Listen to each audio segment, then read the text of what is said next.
Thanks for joining us this afternoon. If you don't know me, if you haven't met me before, my name's Charlotte Wilson and I'm the Service Manager for Children and Young People with the Care Inspectorate. This afternoon's webinar is on Key Question 7 for care homes for children and young people and school care accommodation services, special residential schools. So this afternoon we'll be sharing the findings of the Key Question 7 review that hopefully some of you took part in, as well as some of the updates that we've made to the documents as a result of that review, and we'll be providing information on our new self-evaluation toolkits for children and young people services as well. You'll see on the screen there your cameras and mics should be disabled, but obviously we've got the chat function available. If people do have questions, we'll try and respond to those today. And just to make you aware that we're recording this session as well, so we'll be making that recording available after today. So if you miss anything, you'll be able to watch it back, and also we're hoping that'll increase accessibility for people that aren't able to join us today.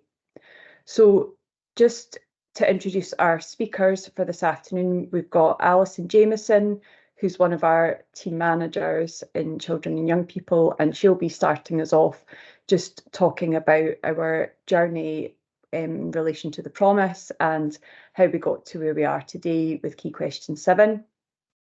Then we'll be hearing from Anthony from our methodology team, who'll be sharing the findings of the Key Question 7 consultation that we ran.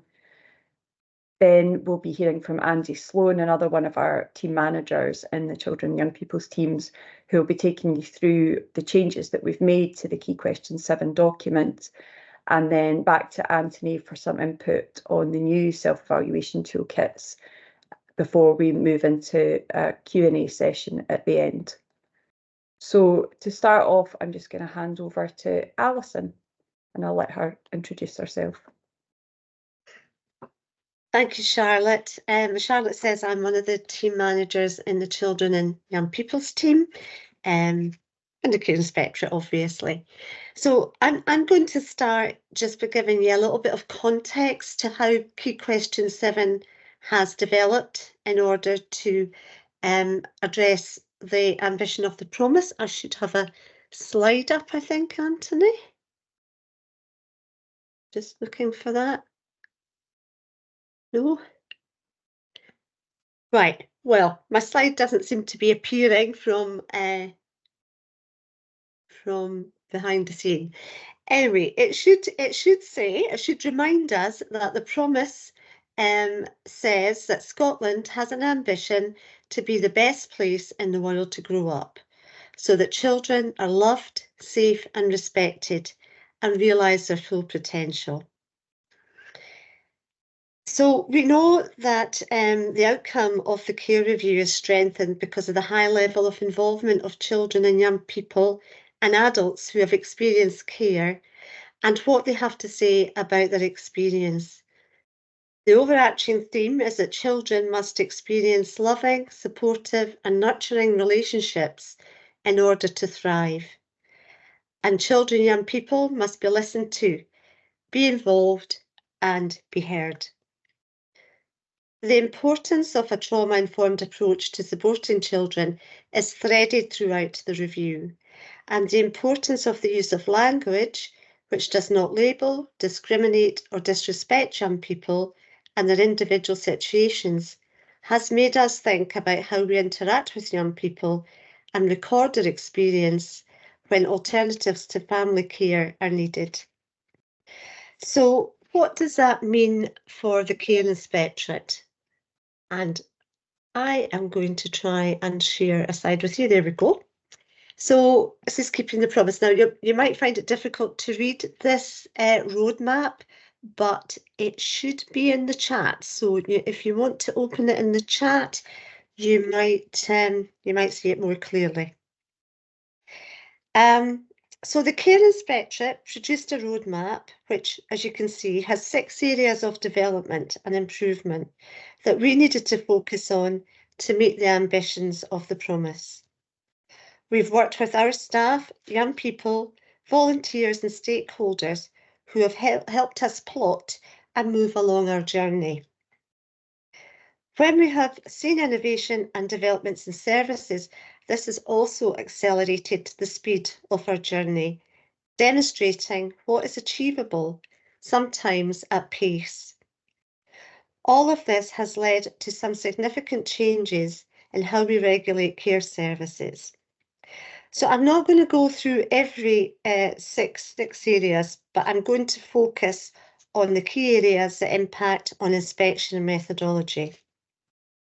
So you will have experienced changes to our methodology, particularly in the form of KQ7 for children's care homes, which we introduced 2 years ago and has been updated for inspection year 24-25. Again, to further take account of our commitment to the promise. And Andy Sloan is going to speak to the changes in more detail in his presentation. But we continue to focus on listening to young people's experience, observing relationships, evidence of outcomes, and what needs to be in place to achieve high quality care. Talking to young people, staff, carers and stakeholders is critical in assessing outcomes for young people, but we also need to see evidence of vision, ambition, effective planning, risk assessment, staff recruitment and training, recording, etc., in place that supports outcomes. So we have a number of core assurances that we examine during every inspection.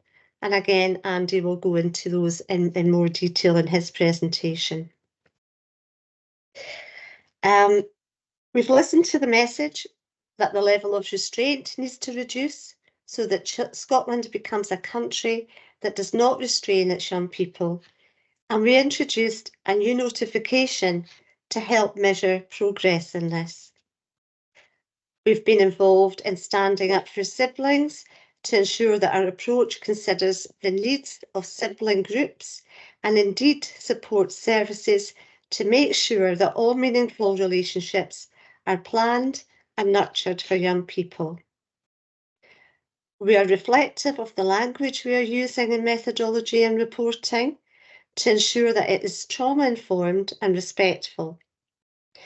We've also been piloting how we feed back to young people who have engaged in inspection, understanding that in the past we have listened to their views and often not contacted again. So we've been testing different approaches to improving communication post-inspection.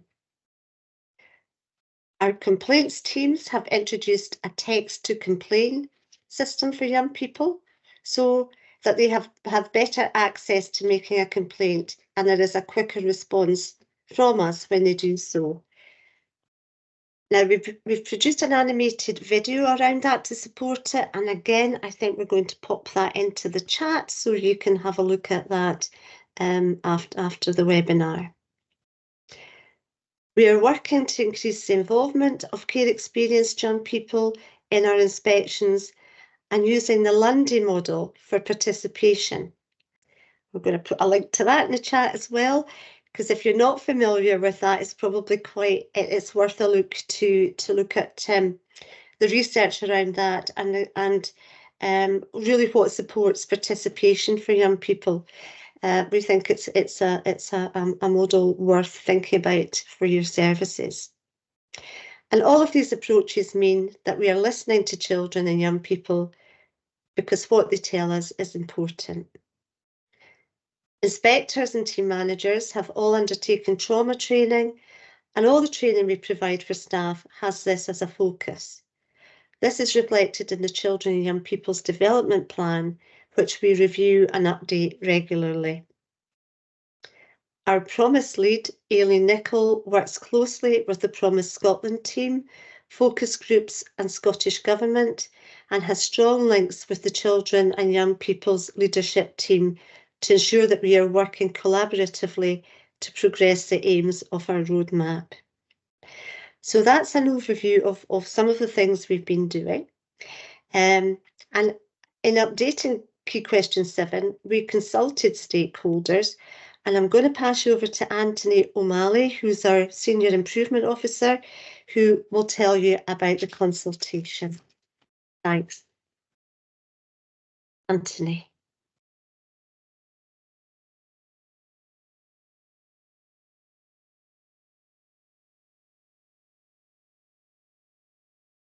Thanks, Alison. I'm just going to bring some of our slides back up now, folks. To let me take you through the consultation findings, as Alison had said.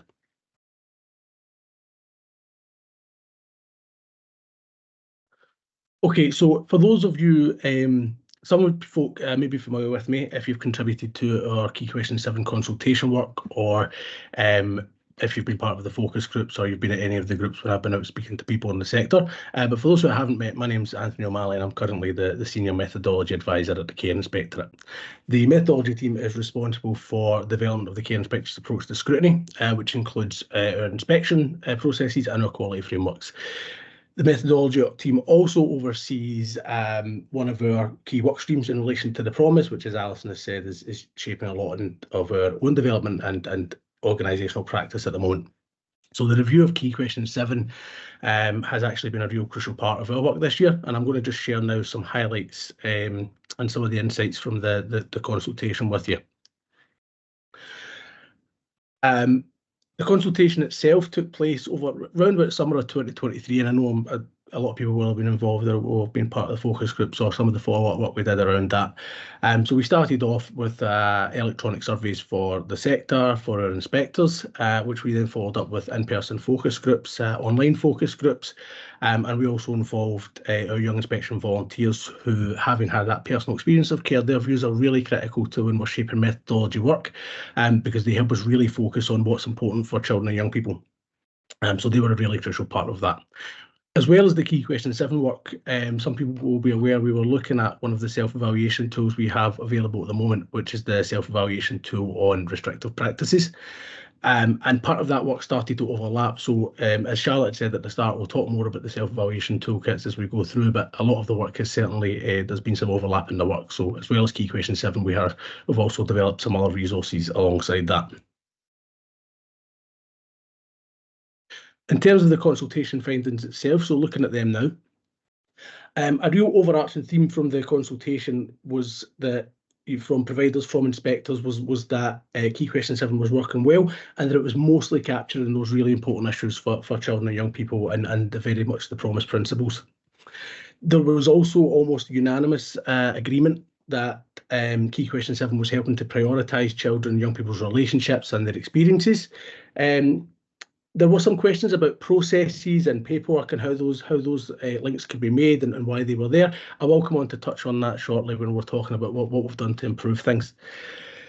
A key aim for all of our quality frameworks across all service types is that they're accessible and easy to understand and outcomes focused. And we, in this regard, again, views were predominantly positive. People felt they were easy to understand, they were accessible, they were very much focused on outcomes. And I think we also heard from leaders and managers that Key Question 7 was quite useful for newer staff, and we know there has been a lot of newer staff coming into the sector, high turnover, a lot of very experienced staff perhaps coming into services and needing that little bit more support. And people found Key Question 7 useful because of that high level approach. It's not as big as a full framework, and certainly it's maybe an easier introduction, giving you those high level messages where the more detail is in the full framework. We also heard that people felt Key Question 7 felt more proportionate, particularly with regards to feedback and reports. Naturally, it being a shorter inspection report, you would anticipate that being the case. But what really critical to that as well was that on top of that, people did feel though that it still felt like a robust inspection methodology, and we were still able to carry out an in-depth inspection using the Key Question 7 document. We did hear though that some of the quality illustrations would benefit from a bit of review, and I'll discuss that in a moment as well. So in terms of what could be improved, as I'd said a wee moment ago, one of the key subjects that came up, and it was mentioned in a number of responses, is, well, if it's an outcome-focused document, and if it's outcome-focused work, why are we looking at paperwork? Why are we looking at processes?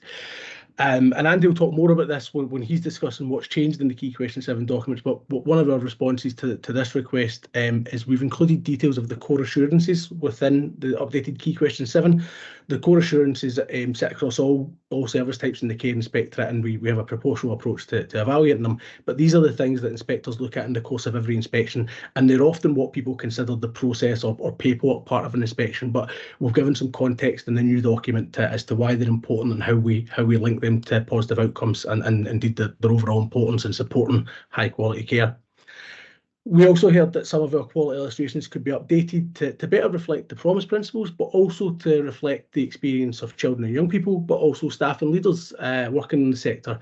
And again, Andy's presentation will take us through some of those changes in just a bit more detail. And as I said earlier, some people told us that Key Question 7 was a useful document for newer staff, that high-level view of what very good looks like. However, we're aware that people had said, for self-evaluation purposes, the full frameworks are more useful. So kind of in addition to the Key Question 7 work, we have developed some self-evaluation tools, which we'll go over later in the session today. But we have incorporated that as part of this review because we do see that the two have a lot of overlap. And then just finally, we have the steps here on so what's next. What have we done with what people have told us, as well as those areas that we've tried to improve. As I say, Andy's going to go through the full documents, but these documents, the new Key Question 7s, will be in use from the 1st of April. They're published now, and we'll pop some links and stuff in the chat, so you can get to exactly this page on the hub, and also to the toolkits on the website. And both documents are available on our hub and on the website now. And there was a news story published last week. There'll be more details in next week's provider update, but the documents are out now to help people become familiar with them. And that's again what Andy's going to help us with today as well. So along with the amending the Key Question 7 documents and putting in that little bit more context about our approach to inspection and the core assurances, we've also developed improvement resources alongside this. So on the right hand side of the screen, if you can see it, this is what the landing page on the hub looks like, and you can see both of the quality indicators there for Key Question 7. Each of those has a small cross. Those are at the black arrow on your screen on the right hand side. If each of those little crosses will bring up a big drop-down menu of improvement resources and useful links, and we can keep that up to date. The methodology team oversees the virtual improvement toolboxes on the hub, and we can periodically update them without having to update the full framework. So if those links are broken or somebody moves something over time, we can easily update that and check that. So it's always very live for people. Previously, that sort of stuff would have been in the framework document itself, which then can put it out of date quite quickly. We've also developed self-evaluation toolkits, which feature a wee bit later on in the session today, but these can be accessed on that hub page as well, and those are benchmarked against the full framework. So I'll explain those in a wee bit more detail after we've heard from Andy. So I'm just going to hand over to Andy now to take us through what some of those actual changes in the document looks like. Cheers, Anthony. Thanks very much. Hi, yeah, I'm Andy Sloan. I'm team manager for Team 1 in the Children and Young People's team, and I'm going to just go through the specific content changes in Key Question 7, the reasons for them, and also maybe touch a wee bit on the possible implications of these changes. Now, I think the best way of doing this is just actually taking you through the actual Key Question 7. So I'll just share my screen. Just to assure you, this is the same version that's been published. It's just without the glossy front page, and that's purely because this is in a Word document, so I can highlight the sections we want to look at. So let's just start and run through it. The first section is just titled Our Approach, and that really covers what Alison and Anthony presented earlier.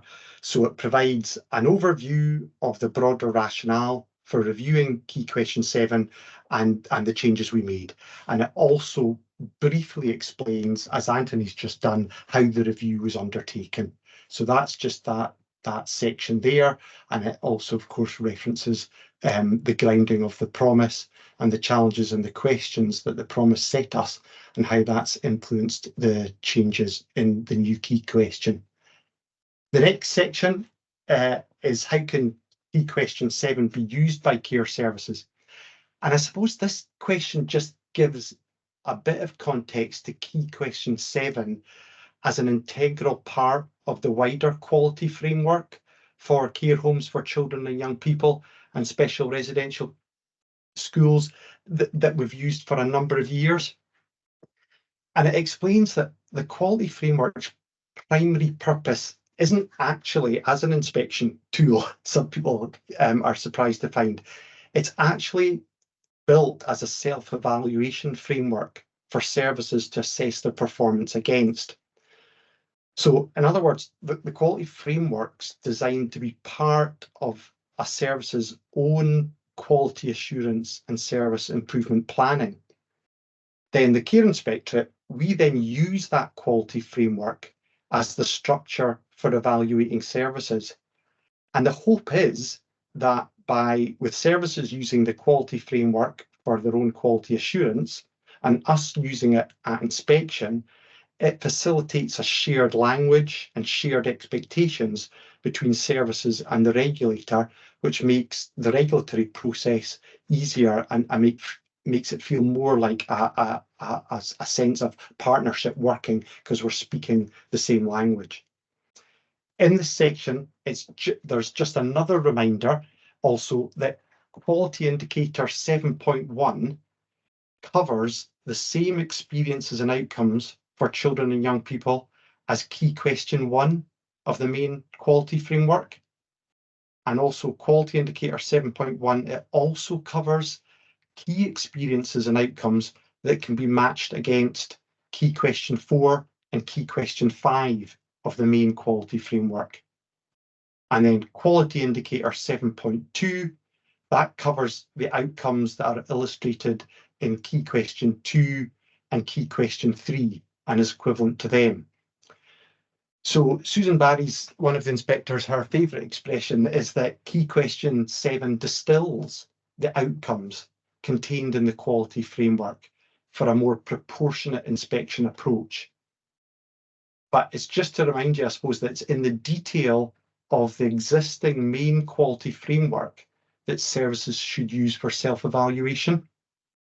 Now, the main quality frameworks are still there prominently on our website, so we highly recommend, if you want to make the most out of the shared understanding of the quality framework, not just to focus solely on Key Question 7, and especially not for the 362 days a year that you're not being inspected. And as Anthony's mentioned, he's going to give some detail on self-evaluation and the tools that we've developed this year to assist services with this. So let's move on to the next section. So that's just what I've talked about. So the next bit of the framework gives a wee bit of explanation about how Key Question 7 is structured and used. Again, just highlights the two quality indicators. This section just gives a bit of detail on the grading scale, which hasn't changed, as I say, for a number of years. The new revised Key Question 7 doesn't change the grading scale or the narrative of each grade. And inspectors will always look, as you see there, that first quality indicator 7.1. So that will always be looked at every inspection of every service. And then we'll also look at quality indicator 7.2 in some services, dependent on their current evaluations, their grades for the service. The intelligence we hold may indicate that we want to have a look at some of the areas of practice related to 7.2, and there may be some risk factors that we may identify that means that we want to pull in looking at quality indicator 7.2 as well. So that's that section, and it just gives some explanation there, again, just to help with explaining that to your staff teams so that when we are inspecting, they have some understanding when we're interviewing or asking questions, just how that inspection evaluation and process works. And then the first big, probably significant change in this Key Question 7 is that we have published the core assurances for the first time. Now, you'll remember perhaps if you were at the provider webinar last year, was it last April? We provided a list of the core assurances that inspectors must look at on a slide. Well, we've moved a further step forward, and they're now all set out in key question 7, in this key question 7 part of the framework. And again, that's just in response to the consultation, as Anthony indicated, where people were feeding back it was really difficult to understand why we still looked at processes. So listing them here just makes sure it's very transparent what inspectors are looking at every inspection. And it also means that managers have a constant reference point throughout the year for their own auditing of these processes. And as well as the list of the core assurances, the section also tries to explain the apparent contradiction between the care inspectorate saying we focus on outcomes, but we do spend time still focusing on what looks like inputs and the dreaded paperwork. Now, so this section just, I suppose, expands a bit about why we do that, and it's because all the theory and many of the inquiries into when care goes wrong, including the ongoing Scottish Child Abuse Inquiry, have highlighted that processes that are the processes that are important to be in place, and the processes that are important to monitor, those key ones.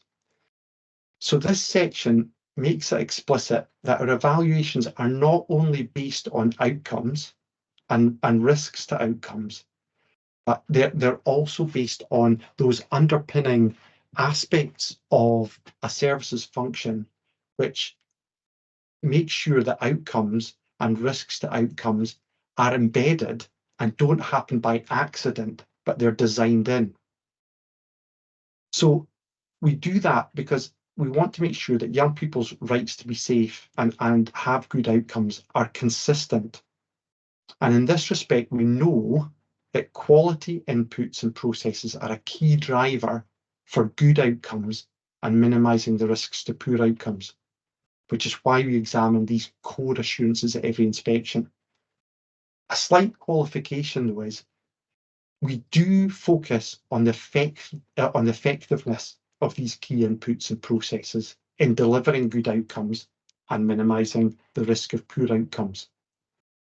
And I suppose there's sometimes some confusion with managers and providers why services within the same provider group that possess the same structure of inputs and processes get different evaluations and grades.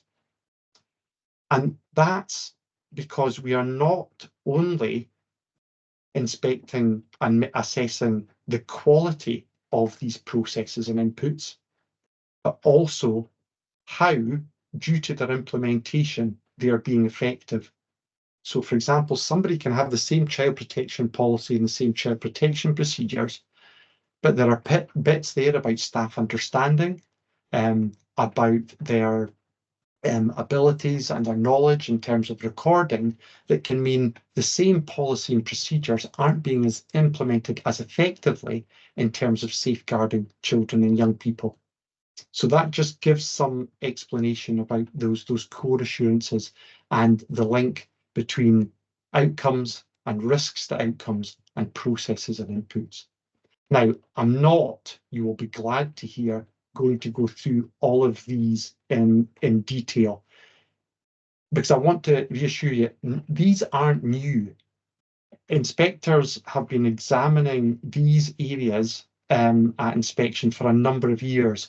It's just for the first time we've basically transposed the internal inspection procedures and we've put them into the public domain of Key Question 7. And what we're, as I say, hoping that it aids everybody when you come out to inspect in terms of understanding what an inspector is doing, that it aids in that shared understanding between the links between evidence, key processes, outcomes, risks to outcomes, and evaluations. Now, that will just feel like a blur of narrative at the moment. And of course, if you have any queries about them, probably the best way to go is to get in touch with your case holding inspector to discuss them if there are any queries. But without wanting to overly labour a point, there is nothing new here in terms of you won't feel a new inspection, just a new type of inspection, or an increased sense of field work or additional field work because we've published them. This is what proportionally inspectors have inspected against for a number of years. Oh, and just before I forget, while speaking about core assurances, those are the core assurances, as Anthony has described, that we are inspected against every service type that we regulate. Care homes for older people, support services, housing support services, nurseries, those are the core assurances that we inspect on.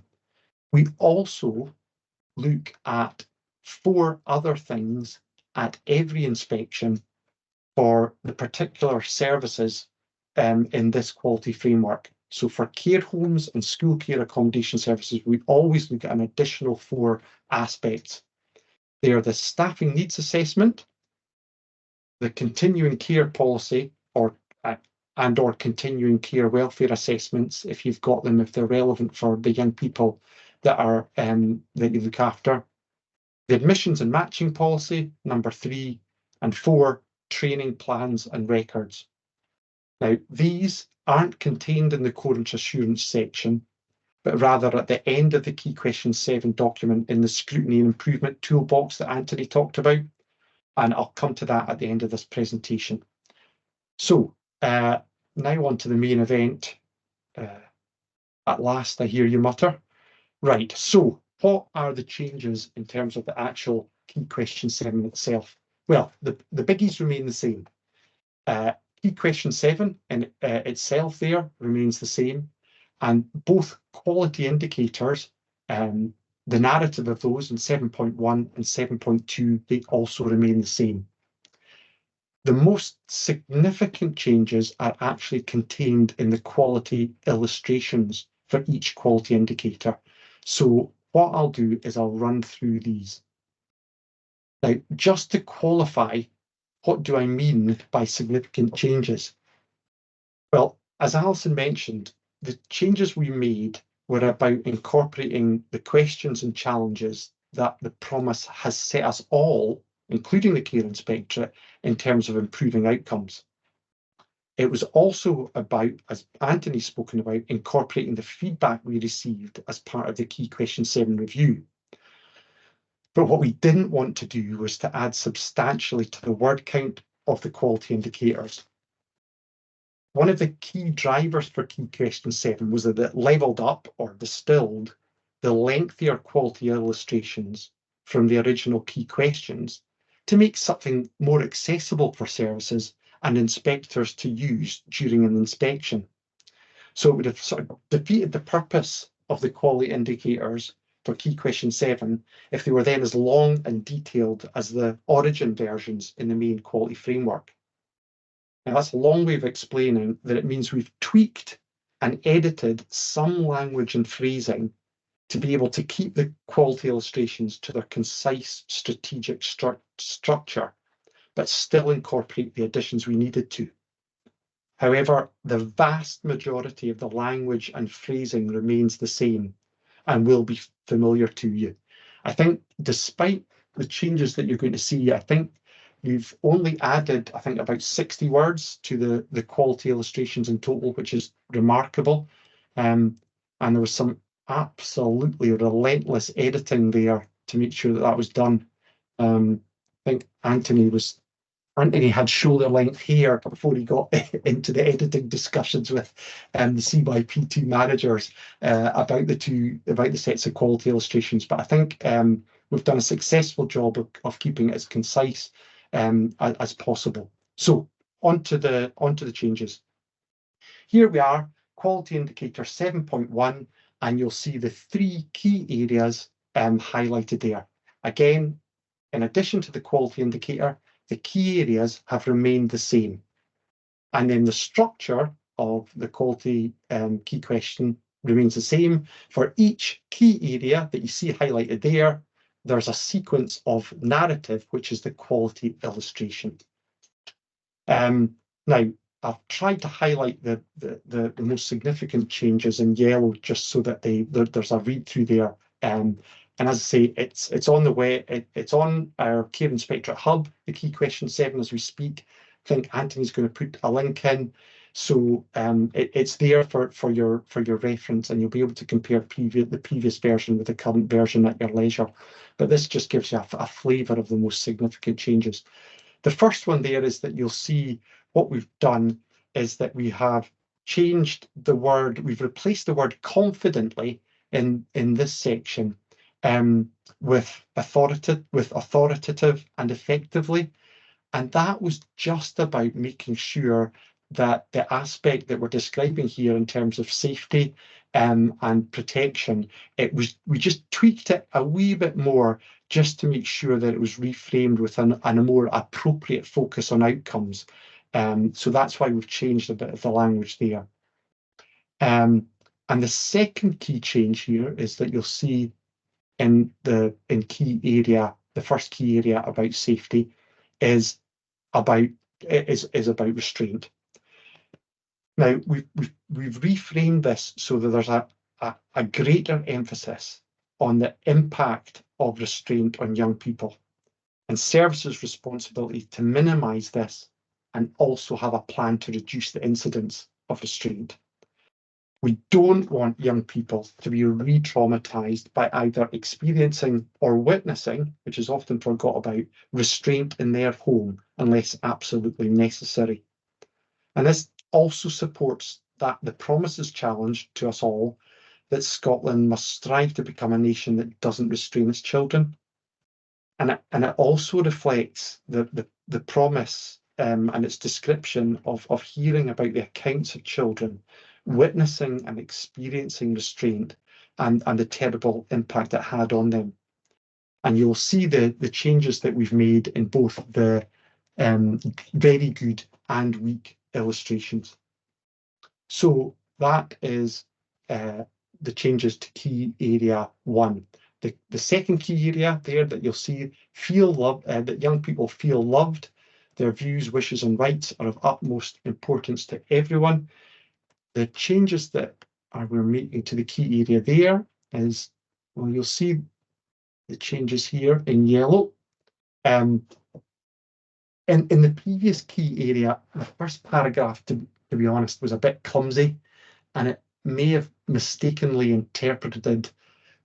be interpreted as possibly linking the impact of trauma with the importance of having fun. It just wasn't drafted right, to be honest.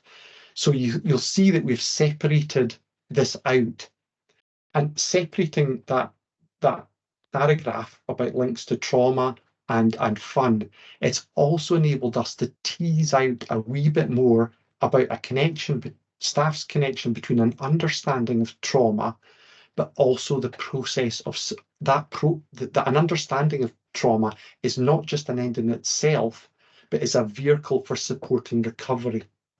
So again, it's just tweaking that to emphasise that what we will be evaluating are the outcomes that result of staff's understanding of trauma, rather than just that they've undertaken the training and that they understand trauma, but that's been implemented in the home and supporting recovery.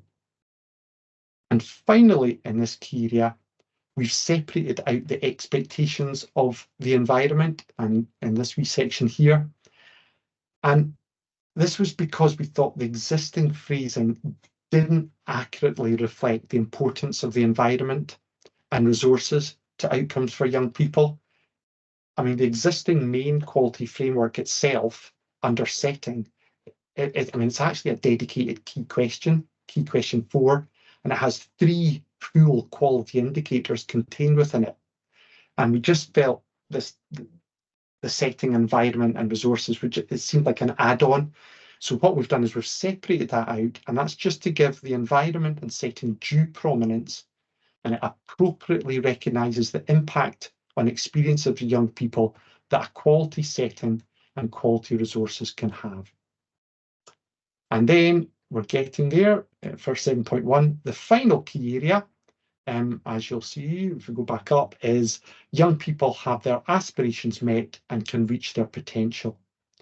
And in relation to this key area, take us down here, we made a change here in relation to connections with families and siblings. So we've just strengthened the language here to include that relationships shouldn't only be fostered and championed, but also sustained. And again, just tweaking to highlight the importance of outcomes here. And again, it's just making sure that we're promise-proofing our quality framework and our key question, because the promise was really explicit about that the pain of sibling separation it described it as often being profound and having lifelong consequences, and that all children must be supported to continue relationships which are important to them. And so this must reflect the overall understanding that consistent, loving relationships keep children safe, and Scotland must listen to and do what children want and need.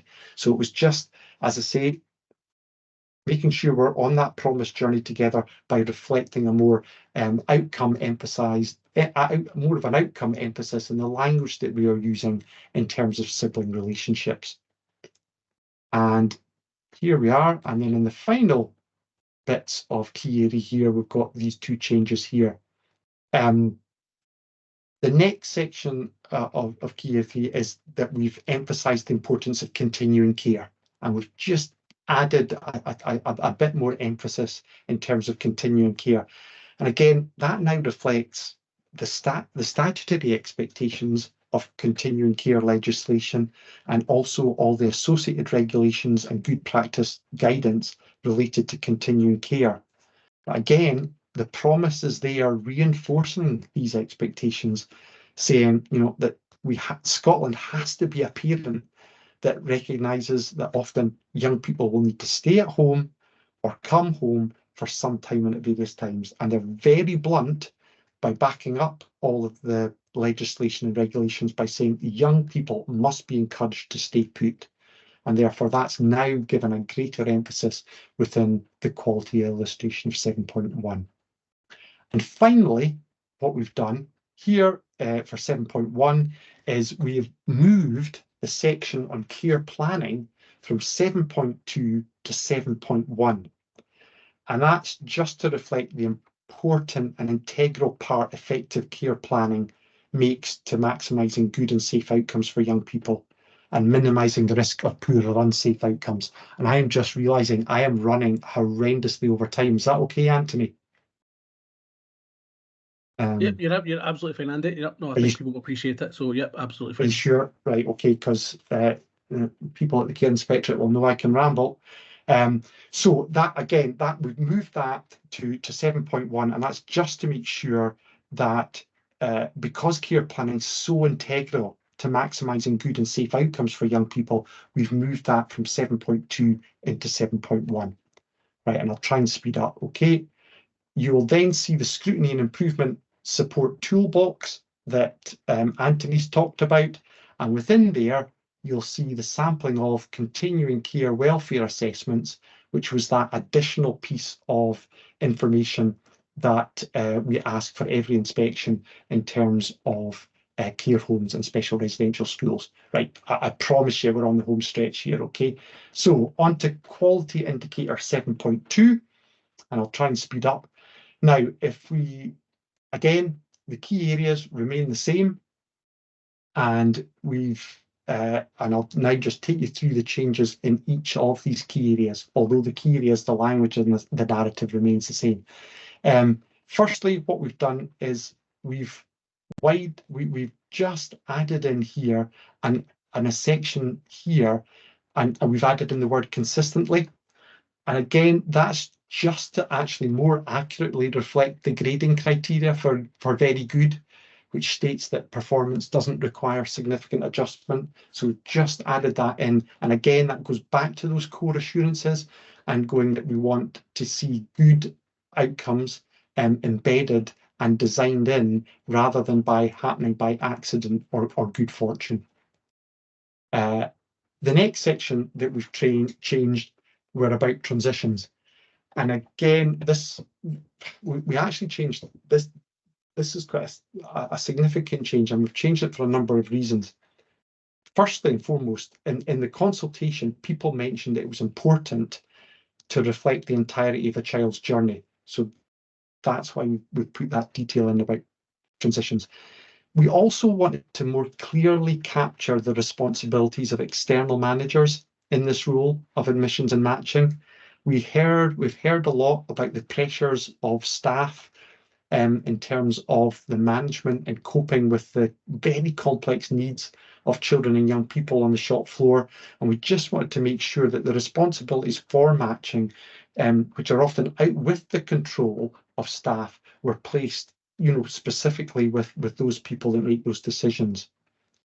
And the new narrative also means a greater focus on the outcomes expected, particularly in relation to admissions and matching. And the final thing was we wanted to highlight in our change of narrative the impact to children and young people already in the service in admissions and matching decisions, and just wanted to make sure that their rights were as explicit as the new young person that is coming into the care service.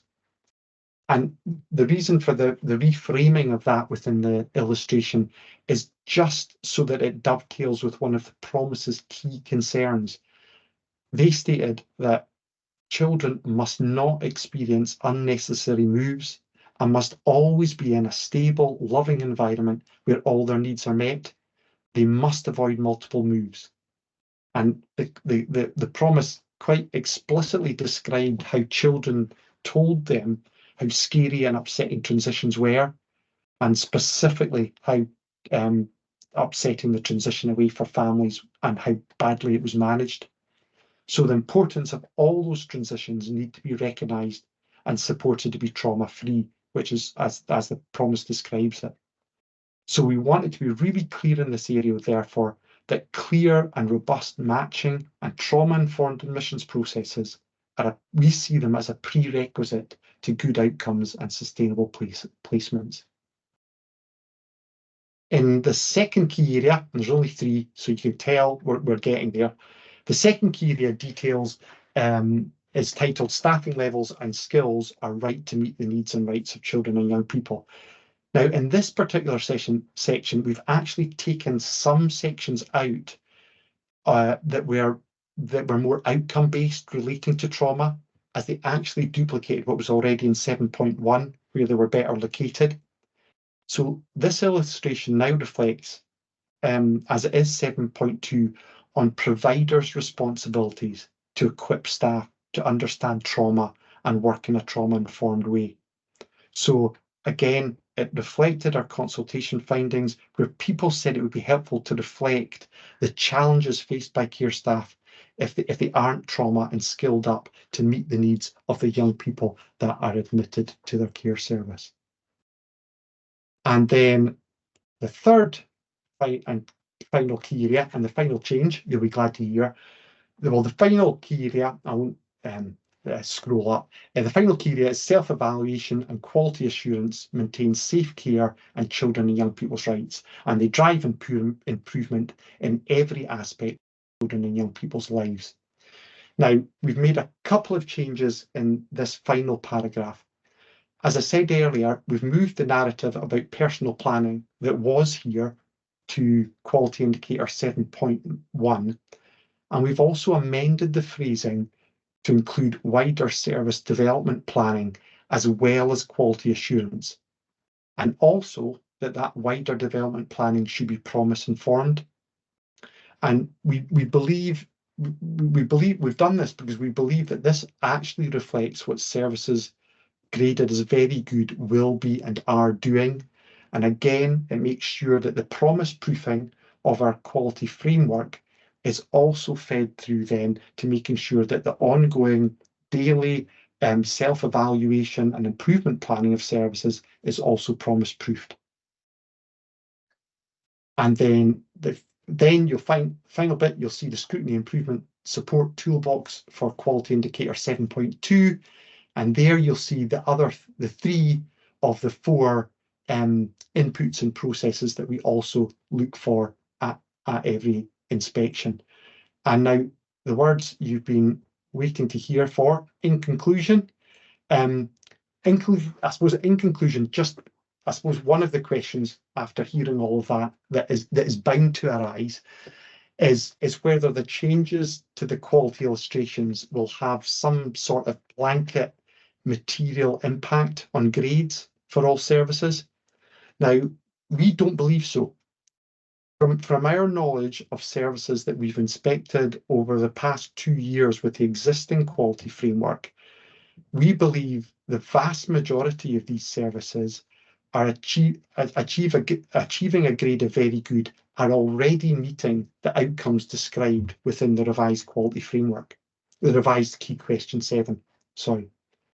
But I'm going to qualify that though. That doesn't mean, however, that evaluations may not be affected for some specific services, because a stronger focus has been placed on certain outcomes and those aspects of practice which can minimise the risks to these outcomes. So again, there's a greater focus on certain outcomes, and there are also aspects of practice which can minimise the risk to these outcomes that have been given a greater focus. But hopefully, this presentation and run-through has highlighted these prior to the inspecting year, so that all services can review their self-evaluation and development plans to incorporate these if they feel that they need to be strengthened, as part of their ongoing improvement journey. That's me. Thanks very much for bearing with me and listening. And I'll pass you over to Anthony.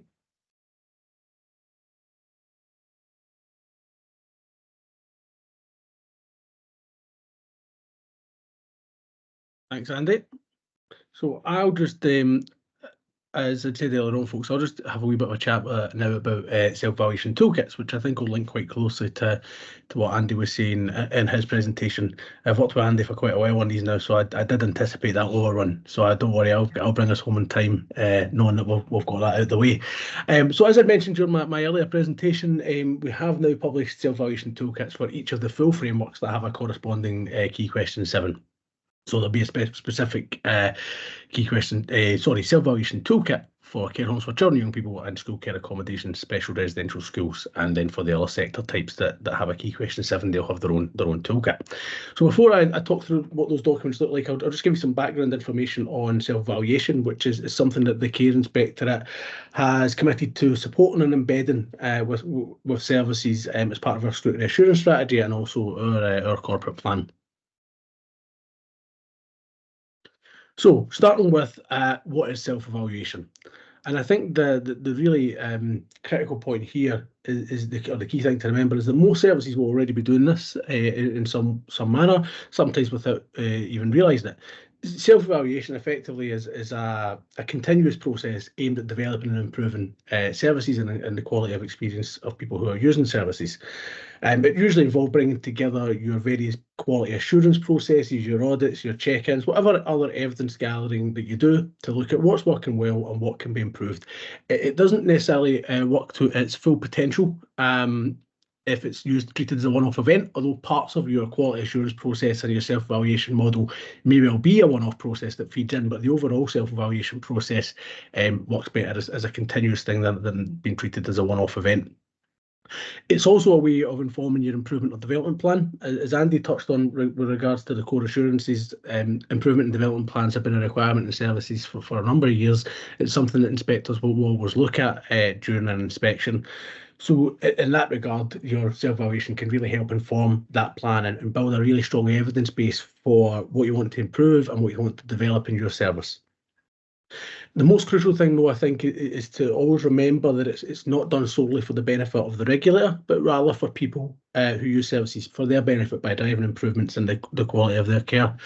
Although inspectors will discuss your improvement or development plan and you know what informed us as part of undertaking our core assurances during an inspection, you know that will happen. But the improvement development plan should always be done for the benefit of the service and the people who are being cared for. We are about to undertake a test on self-valuation in some of our adult services, where we're going to report on the quality of a service's self-valuation within the key messages section of our report. Because we've had some self-evaluation resources available for other sectors for a wee bit longer, we're just checking in to see whether that's having an impact, whether we are supporting the sector well enough. But we recognise that you know every sector, every service is at a different point in that journey. So we're only beginning to roll out the self-valuation toolkits for this particular sector now, in order to give that bit more improvement support. So within the new key question 7 documents, as you would have seen as Andy was scrolling down his presentation, you'll see that we discussed the model for improvement, and this is in I think this will still be in the full framework documents as well. It's in all of our quality frameworks because the purpose of them, as Andy had said, is as a self-evaluation tool. So the model for improvement effectively is what we would sort of say is the standard model for self-evaluation, and it's based around 3 questions. So first is the how are we doing question, and they don't necessarily come in chronological order because you might change that as you go through the other questions. But the first question of how are we doing, this is where you can consider how to measure performance. The toolkits that we've provided suggest using the 6-point grading scale, but there's absolutely no requirement to do that. You know, a service can use whatever works. Some services will use stars, some will use smiley faces, thumbs up. It's whatever works for the service. That's just one way of doing it that we've suggested. There's absolutely no fixed approach. The second question is the how do we know question. So that's really about your evidence and your evidence gathering. And I won't go into a lot of detail here. This is explained in the toolkit. It's actually probably explained in the toolkit in a better way than I can explain it.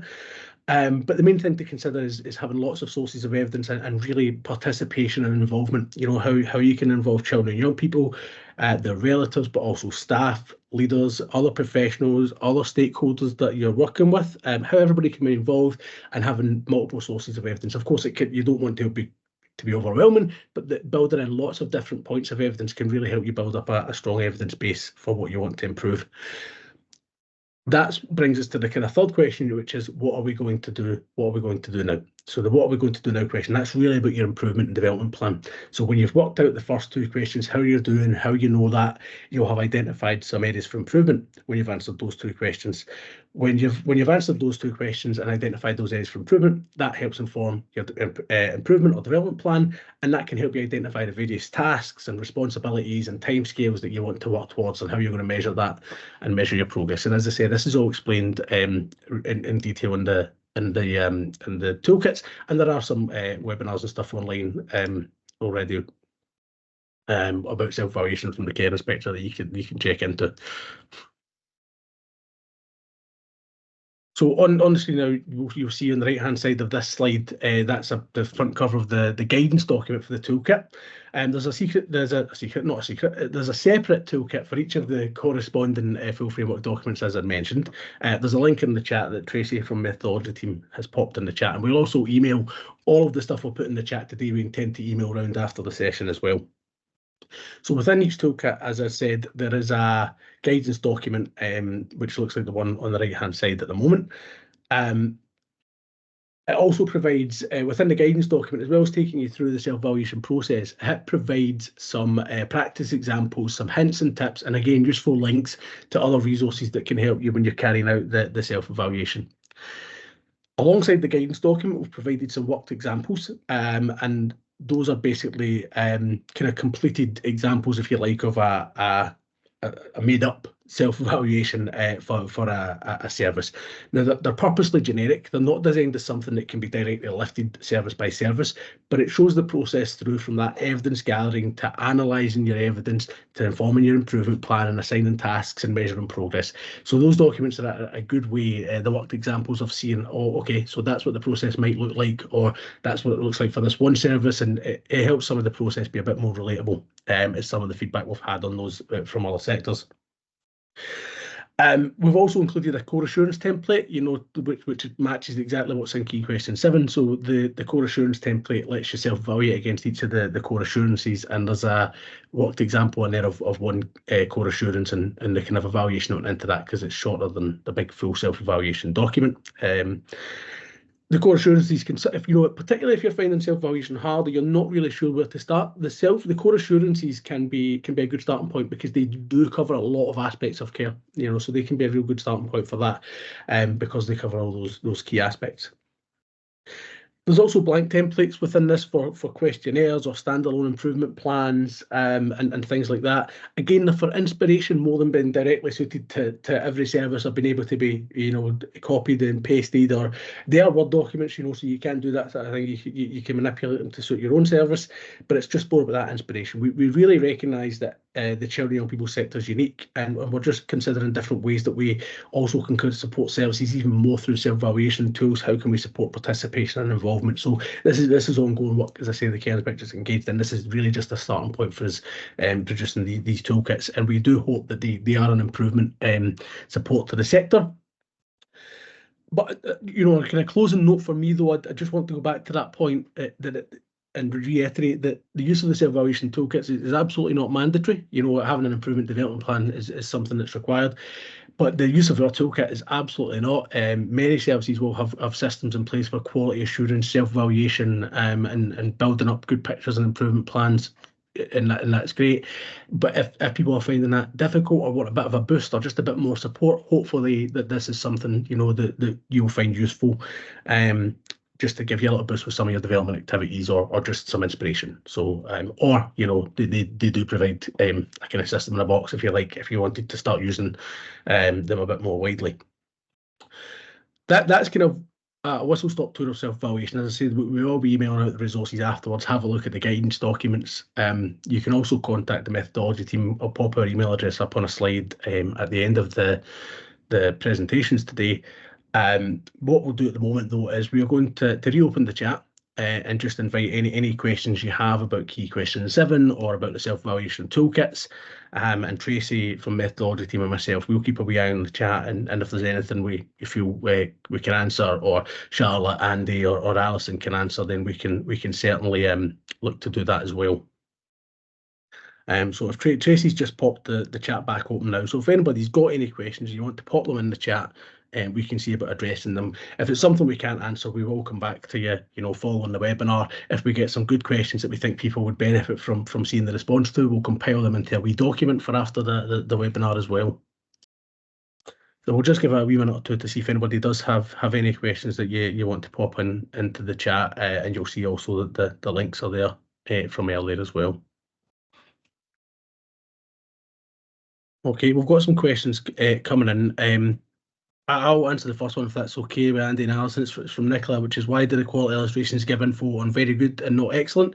It's a very common question about our quality frameworks, and the reason for it is that very good is that kind of very top level practice, very minimal areas for improvement, but excellent by its nature is sector leading, innovative, demonstrable practice in that way, and that's very difficult to put in a quality illustration, because if we have to say what excellent is, then it's unlikely that this, if it's just you're meeting our version of excellent, it's probably not excellent, if you know what I mean. It's about being innovative and sector leading for that service, and more broadly, we find that the accessibility of the quality frameworks is enhanced by having just very good and weak, rather than the whole gamut of things across, because it just becomes inaccessible and too bulky.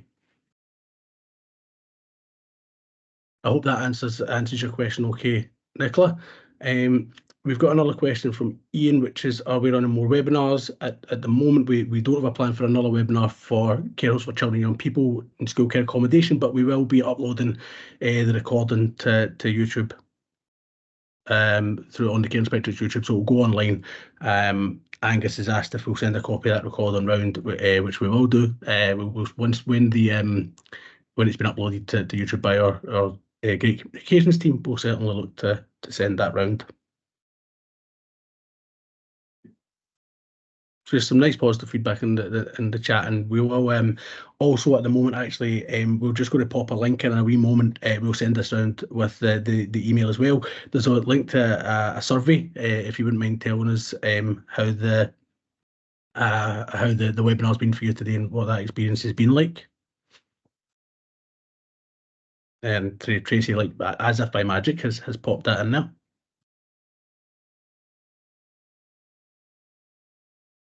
We've got a question from Alan, which is, in terms of inspections, are there any considerations being given to a format that can be shared with young people who live in the house? Do you want to answer that, or do you want me to pick that up? So okay, I can. Yeah, sorry, Andy. No, what? No, well, I'll let Charlotte. People must be bored with my voice by now. Yeah, as I'm thinking that, yeah, myself. In short, yes, we've been piloting different ways that we can give feedback directly to young people. Obviously, within that, we need to take account of a range of factors. So we've been proceeding cautiously, I suppose, with that to make sure that we get it right. So we started with a very small study probably over a year ago now, and we've just in the process of rolling that out. But yeah, we want to make sure that we get it right and we take account of all of the factors within that. So it's going to be slow progress. But we are aware of the importance of providing feedback to young people, and certainly that's our plan, is to continue with that.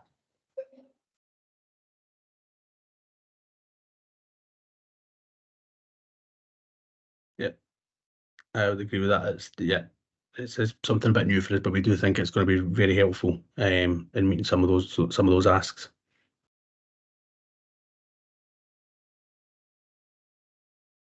There was a wee question there about if you take some time to digest this. Absolutely. I'll pop up on the screen at the moment, but there is you can also pop any questions any email can email some questions to the methodology mailbox, and we can direct them to the relevant team, whether it's the team managers here or or ourselves. We can certainly do that. If you do have any questions following the webinar, you can do that, or following when we pop the resources out to you following the webinar. We can definitely do that.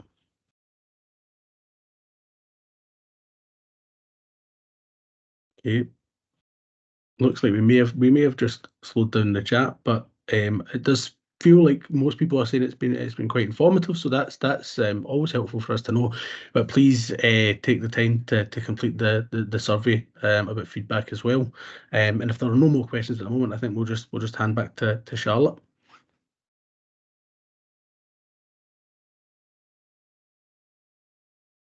Thanks, Anthony.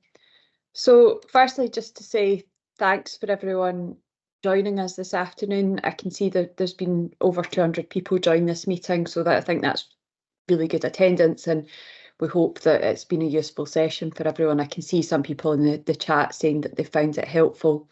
Obviously, we've shared lots of links today, so you can go away and have a look at those documents and get in touch with us if there's any queries on the back of that. And as Anthony said, we'll be making the recording from this session available as well. So if you have had to jump out and missed any of it, or if there maybe people that weren't able to join today, then you should be able to watch that back. We've also got another session coming up next month on a briefing session on inspection year 24-25. So we ran one of those last year, and we found that people found that quite useful. So I'll pop the link to that in the chat just now, but the details in relation to it will be coming out in our provider update next week as well, if you need more information on that. Just to say thanks to our speakers this afternoon, Alison, Andy and Anthony, all the A's there.